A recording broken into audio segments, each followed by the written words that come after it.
मैं फॉर्चुनेट हूँ कि इसको इतना डिफ़िकल्ट और इतना चैलेंजिंग रोल मुझे थोड़ा अर्ली स्टेज में मिल गया। दैट इज़ अ वंडरफुल, क्योंकि इतना मैच्योर और इतना कलरफुल रोल है ये।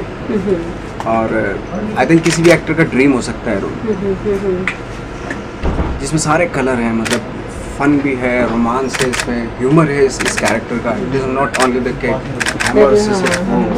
और एक पैशन है, जुनून है, पागलपन है। तो इस तरह के कलर्स के कैरेक्टर, इतने रस वाला character I think thanks to Ketan sir कि वो मुझे इस लायक समझा उन्होंने कि भाई मुझे वो रोल दिया। Hats off to you. But आपने इनको कैसे चुना, किस तरीके से हुआ? आप लोगों ने इसका काम देखा है, उसके बाद कोई शक रहता है कि दिमाग में? शक नहीं रहता है। अभी इन्होंने कहा इतनी जल्दी ही मिल गया। It was because of this only. I would like you to elaborate on that so that you talk about him. According to me, Nawaz is the finest actor of his generation. No Wow, question clap, about clap. it. No question in Yeah. और आप में से किसी को ये शंका का स्थान नहीं होना चाहिए। दूसरा ये जो दशरथ मांझी का की कदकाठी थी वो भी ऐसी ही थी। Okay. So that was a wonderful match. हाँ. और तीसरी बात इस तरह की इंटेंसिटी आंखों में जो एक पागलपन जो दशरथ मांझी की आंखों में था, वो इंटेंसिटी इसकी आंख में भी है और वो कम्युनिकेट करती है, लोगों के साथ छूती है। मैं अभी बहुत बता रहा था दोस्तों को कि हम लोग सारा देश घूम के आ रहे हैं, on the entire northern belt, from Nagpur to Ajmer to Bhopal to Jaipur, Bhopal, Indore, Bangalore, Hyderabad, ये सब जगह हम घूम के आ रहे हैं। और जिस तरह का रिस्पॉन्स नवाज को मिल रहा है, it is not only amazing, it is mind blowing, and specially younger generation जिस तरह से रिएक्ट कर रही है, इट्स ऑलमोस्ट एज इफ कि फॉर द कॉमन मैन ही has become their mascot, their icon, absolute. और एक और कनेक्शन है, दशरथ मांझी ने 22 साल लगा के पहाड़ तोड़ के रास्ता बनाया। इस आदमी ने भी 15 साल लगा के बॉलीवुड का पहाड़ तोड़ के अपने लिए रास्ता बनाया है। So he is my mountain man.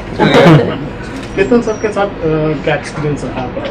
C Ketan sir का ये है कि शुरू से जो मेरा ड्रीम था उनके साथ काम करने का, ऑफकोर्स, क्योंकि हम लोग जब NSD में आए थे, BNA में NSD, मैं BNA भी किया मैंने। अच्छा। और जब NSD गए तो फिल्में देखते थे, भूमि भवाई और आर या पार तरह की फिल्में, मतलब बिल्कुल ही एक दूसरे से अलग फिल्में, कोई मैच ही नहीं कर, कोई सोच नहीं सकता कि ये फिल्में वही बना सकता है क्या जिसने।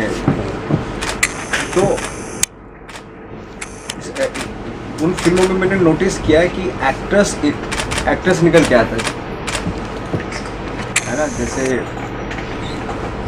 तो इस फिल्म जब मैं कर रहा था काम तो रियलाइज़ हुआ कि केतन सर का कोई ऐसा कुछ वो नहीं है, लेकिन ये एक्टर के डायरेक्टर हैं। मतलब जिस तरह एक्टर्स डिज़ाइन करता है अपने आप को, उसी तरीके से ट्रीटमेंट डिज़ाइन कर लेते हैं अकॉर्डिंग टू एक्टर। तो ये मुझे बहुत फ़ायदा हुआ। अदरवाइज इतना डिफिकल्ट कैरेक्टर, इतना जुनूनी कैरेक्टर जिसके माइंडसेट में जाना आई थिंक इम्पॉसिबल है। उसने काम भी इम्पॉसिबल किया उस बंदे ने, एब्सोल्युटली। और ऐसी मैडनेस में जाना आई थिंक किसी भी एक्टर के लिए बहुत डिफिकल्ट काम नहीं है, लेकिन वो इजी हो पाया जस्ट बिकॉज ऑफ हिम, और जस्ट बिकॉज ऑफ के इतने सारे रेफरेंसेस मुझे दिए इन्होंने, इतने सारे ऑप्शंस मुझे दिए कि इसको इस तरीके से भी किया जा सकता है, वैसे भी। आपकी अधिकतर मूवीज जो है लीग से हटकर सब्जेक्ट पर, अलग अलग सब्जेक्ट पर, फार्मूला मूवी पे का मूड क्या है आपका? मेरा ये फार्मूला ऐसा, मुझे फार्मूला पसंद नहीं। फार्मूला ब्रेक करना मुझे पसंद है। जो ट्रेंड चल रहा है उसको थोड़ा सा ब्रेक किया जाए। एक ही लाइफ मिलती है और एक लाइफ में अगर अपने तरीके का काम कर लिया जाए तो आई थिंक मे भी शायद 60-70 साल के बाद एक अच्छा सा फील होगा कि यार हाँ ठीक है जो किया ठीक किया, बुरा नहीं किया। ऐसा इतना अगर फीलिंग के लेवल पे इतना अगर आ जाते हैं तो आपकी एक लाइफ तो सक्सेसफुल हो जाती है।